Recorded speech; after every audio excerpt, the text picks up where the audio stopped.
Когато чуеш думата Коледа, какво си представяш? Една малка дървена ясла, бебето Исус родено точно на 25 декември, трима царе, които пристигат същата нощ, ангели, които пеят в небето и тиха, спокойна свята нощ, когато всичко е мирно и светло. Да, точно така изглежда всяка коледна картичка. Това си е класиката. Само че почти нищо от това не е в Библията. Чакай, какво?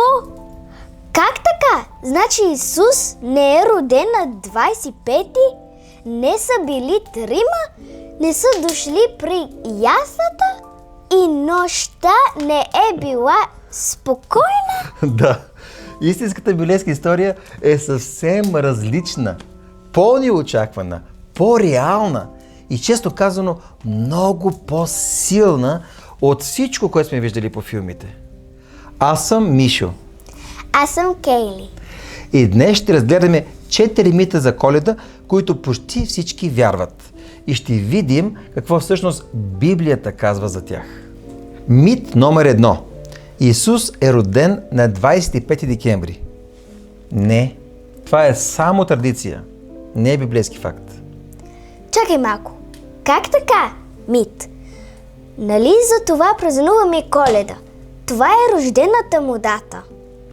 Знам, че така сме свикнали да мислим, но в Библията никъде няма дата. Нито ден, нито месец. Сериозно? Няма стих, който да казва Исус се роди на 25 декември? Нито един. Но има намеци, че не е било зима. Какви намеци? В Лука, 2 глава, 8 стих пише, че овчарите живели навън на полето и пазили седата си през нощта. Овцете се пазят навън нощем в топлите сезони. Пролет, лято, най-много ранна есен.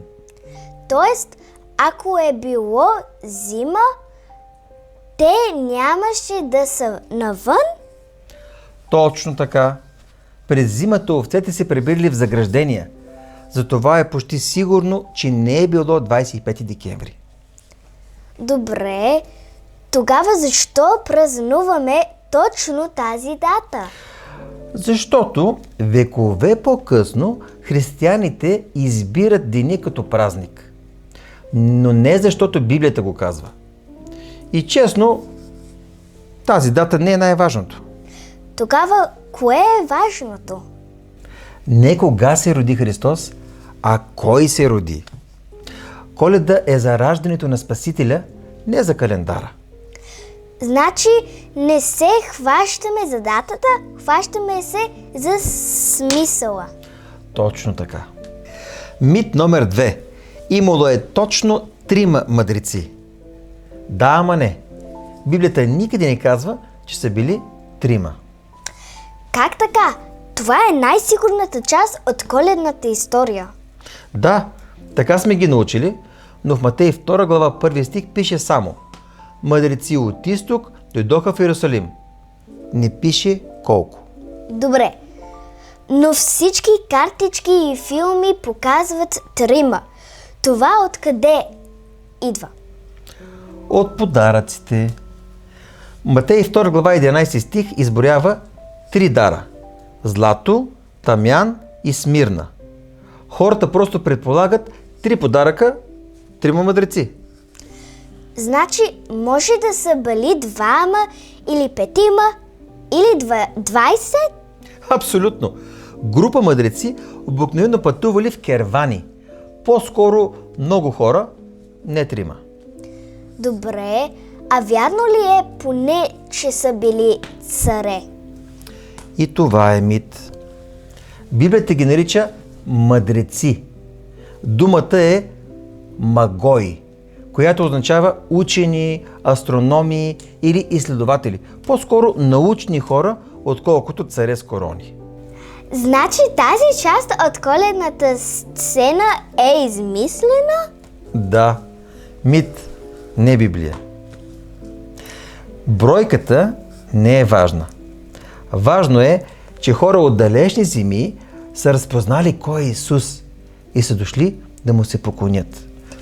Това е по-силно от просто трима царе. Точно така. Мит 3. Че мъдреците са дошли при яслата заедно с овчарите. Чакай, нали така ни показват всички коледни украси? Всички са заедно. Да, само че в Библията това никъде не се случва. Нека започне детайла, който променя всичко. В Матей 2 глава 11 стих пише: И когато влязаха в къщата и видяха детето с майка му Мария. Къщата и детето? Аз винаги съм си мислила, че Исус тогава е бил малко бебе. Ето тук е разковничето. Първо, къща, не обор. Това означава, че Мария и Йосиф отдавна не са били в мястото, където Исус се е родил. И второ, гръцката дума пайдион означава малко дете, не новородено. Добре, но колко малко? Месец, 3? Според реакцията на Ирод, може да е било доста повече. Матей 2 глава 16 стих казва, че той нарежда да убият момчетата на 2 години и по-малки. Това подсказва, че Исус е можел да навършил месеци, дори над година, когато мъдреците пристигат. Тоест, те пристигат много след раждането. Точно така. Пътуването им от изток е дълго. И звездата се появява след раждането. Това го пише Матей 2 глава 2 стих. Няма шанс всички да стоят около яслата в една и съща нощ. Сега е ред на мит номер 4. Коледната история е била спокойна и тиха. Но всички коледни песни казват: всичко е тихо, всичко е светло. Така си го представяме. Разбирам. Истинската история е малко по-различна. Цар Ирод бил опасно подозрителен човек. Когато мъдреците идват и питат къде е родили се цар на юдеите, това го притеснява силно. Матей 2 глава 3 стих казва: като чу това, Ирод се смути и цял Иерусалим с него. Тоест, за тях не е било съвсем спокойно. Точно така.